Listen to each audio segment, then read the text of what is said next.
In this simple video tutorial, I'm going to share with you how you can take a full-page screenshot on iPhone.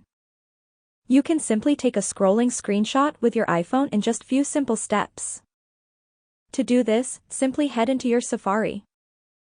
It can either be any other browser of your own choice.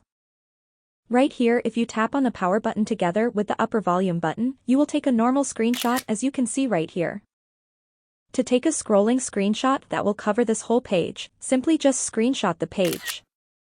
Then tap into the screenshot. Select full page. It will look like this.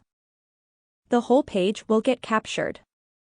Click on Done and tap on Save to PDF. Your screenshot will get saved successfully.